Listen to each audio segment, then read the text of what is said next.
Roll Tide Bama fans, it's your boy Mizzy, and I'm here today to do a prediction for the Tennessee and Alabama game.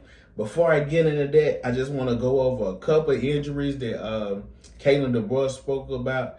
Caden Jones, he had ankle surgery, and then like I say, Derek Meadows, he had a concussion from the vicious hit. That hit was super scary. Prayers and well wishes to that brother. Jam Miller, he has a concussion. We still trying to see. Hopefully, Jam can play if he's well. We don't want to rush him back. I know everybody want him back, but you don't want to play a back that, like I said, he could injure himself further. And we still don't know. Like, we still researching the brain injuries and stuff like that. So we'll see. Jalen Milwaukee, he has a hand injury. Jalen Haley, he's sick. So like I said, we got a couple guys banged up, but the good thing is this team does have depth, and like I said, you'll just have the next man up. That's how it is. But anyways, like I said, man, we got number 6 Alabama, Tennessee coming to home. They're ranked number 11, coming to T-Town. We're favored by 8.5 points.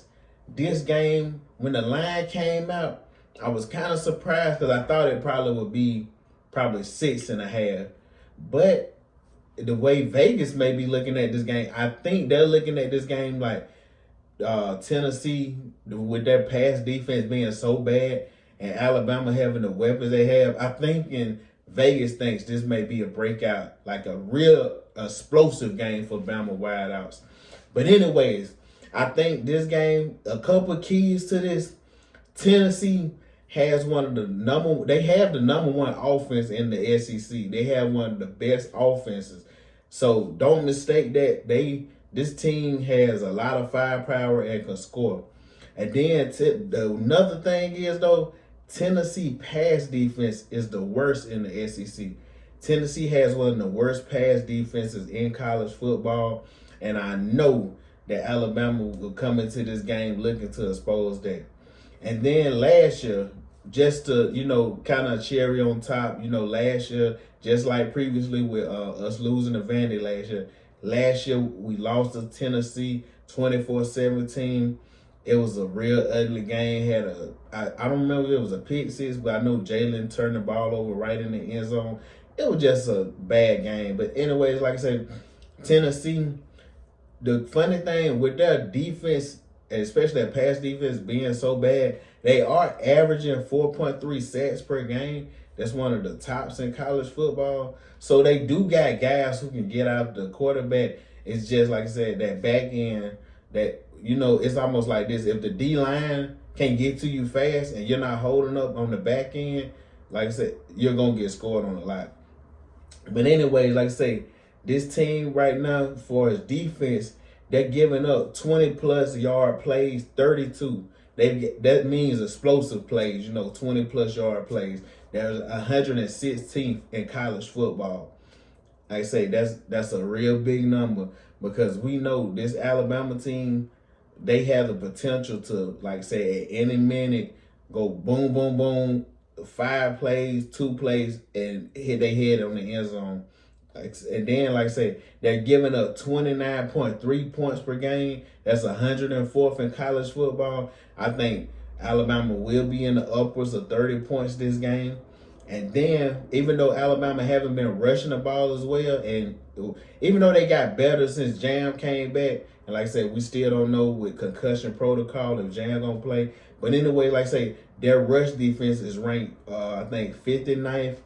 So, like I said, I'm not looking too much in the rush defense, because I think Alabama, they rush the ball enough to keep the defense honest.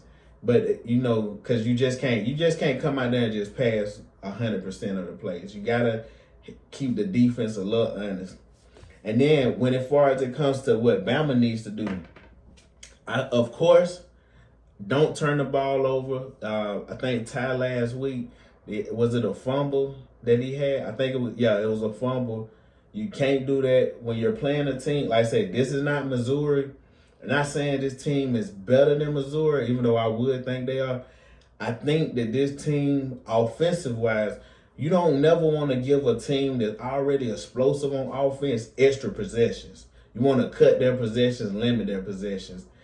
Like I say, you don't want to give them turning the ball over, fumbling, interception, 3-and-outs real fast. You want to, like I say, the most you can limit Tennessee possessions, that's where you want to be at. And then also, like I said, with Tennessee giving up explosive play, Alabama have gave up explosive plays, especially in the run defense. That's why if you look at it, Alabama run defense is ranked bad, not because they're giving up 3-5 yards. It's because every once in a while they're giving up a 40-yard, 30, 50-yard run play. And a lot of times they're hawking the guy now and they stop him from scoring, but you don't even want to give a team rhythm and let them run the ball on you. So like I said, gotta clean that up. Like I said, and LT Overton, I think in this game, last week he played great. And we need to see LT. We need to see you playing better, more consistently. Because we see sometimes that you have a great game, then next game we don't see you. You kind of, like I say, disappear. But anyways, like I say, man, then we got to, man, this right here is one of the key things. You have to stop leaving points on the board, Bama. Bama, man, in the Vandy game, the Georgia game, the Missouri game, they've left a lot of points on the board. You know, my old school person, they would say, man, you're leaving a lot of meat on the bone. That means, like, it's a lot of points out there to be scored, and you're not getting them. And like I said, you're still winning, so you don't want to complain. But, man, when last week, man, that game, we should have been at 40-plus points that game. We to start kicking field goals. And then, like I said, with Ryan Grubb previously, Ryan Grubb, sometimes he gets a little overcomplicated with the play calling. If you need an inch, man, quarterback sneak, run the ball, like just get the yard.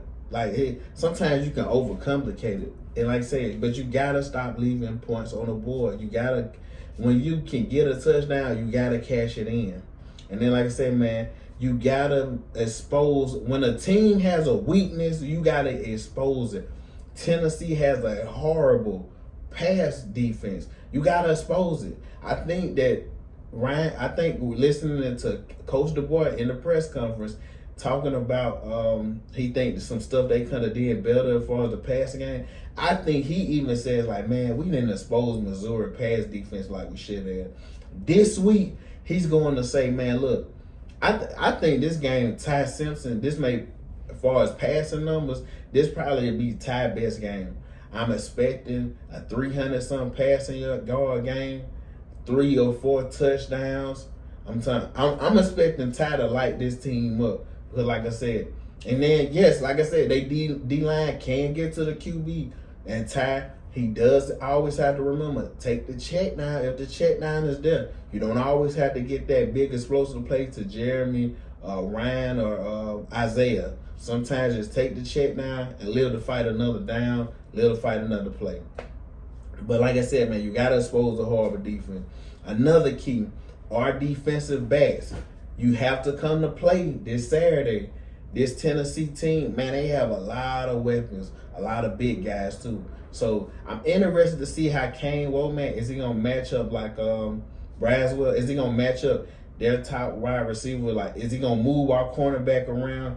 Like, is Damani Jackson? Because Damani, he's been getting exposed a little bit here and there. Is he gonna move him around? Like, well, I'm real interested to see what Kane Womack is gonna do. And this is also a night game, 7:30 game. I'm glad of that because some of these early games, they just been killing my vibe. I'm like, man, you want a late night, fit some food, sit back, chill, then watch the game. Like 11 a.m. kickoffs, that's horrible. I hate that. But like I said, defensive backs, you got to come ready to play. You got to come ready to hit because this team, Joey Aguilar, he can spin the rock, man. He can throw the ball. And anybody had any confusion about it, go back and look at that Georgia game. I'm telling you, this guy, he can throw the ball. And another thing, because with Tennessee pass defense, because I was watching back some games today, And what lets me know this pass defense can really be exposed is watching the game they had with Georgia. I think Georgia is a great team, but I don't think Georgia is a great passing team. If you watch every other game Georgia had, including the game with Bama, they're playing Ole Miss this week. We're going to see how that game goes. But I don't think Georgia has a great passing offense. And Gunnar Stockton, that was his best game versus this Tennessee team. He threw for I think 300 some yards and then about 2 or 3 touchdowns. So it just shows that and Georgia doesn't even want to pass the ball really. They want to run the ball. Alabama coming in this game. Alabama wants to pass the ball. They want to get Ryan involved. They want to get Jeremy and Isaiah involved. And also, I don't remember if they asked Coach DeBoer. I think they did ask Coach DeBoer about Ryan Williams' health, and he is banged up. So I don't know. In my opinion, if Ryan is not 100%, if he's 80%, then play him. But if he's really hurt, let's sit Ryan and let's go and let Lazar Brooks play, because this guy is hella talented. And yes, everybody knows how explosive Hollywood is. But if he's not 100% and can't do the juice and routes cut and do what he wants to do, let him sit, let him rest, get back to 100%, and let Brooks come in and play. Because Brooks is, in his limited amount of snaps, Brooks has been balling. So like I say, this team, that's the great thing with this team. We seen last week, you don't have to have a 100-yard, 300-yard wide receiver. We have so many weapons, the ball can be spread out and we can win a game. But anyways, what the score in my mind, I'm thinking this game, like I said, I'm expecting Ty Simpson to have his best game to date. I'm thinking 41-28. I wish it won 28 points, but I just know this defense is gonna give us some points. And the way our game's been going, it wouldn't surprise me Tennessee comes out, score first, because for some reason Alabama, they want to get punched in the mouth and then respond. But like I said, y'all, I'm going 41-28. I'm expecting Ty Simpson 3 or 4 touchdowns. I'm expecting our defense to get a couple turnovers. Our defense is starting to fire up. I'm expecting, Sav to get in there. I'm expecting Brady Hubbard to get some. Maybe LT get a strip sack. I'm expecting our defense to, get some forced turnovers. And I'm hoping that our defense actually holds them lower than 28 points. But that's my prediction for the game. But anyways, guys, roll Tide. Man, like, comment, subscribe, share. I'll catch you next time. Oh man, look, guys, I had got this. Look, this for the Auburn fans. Y'all see this? It's the elephant choking a tiger. Say Auburn, that's what y'all get at the end of you. Go ahead, kill y'all. But anyways, guys, roll Tide, and I catch you next time.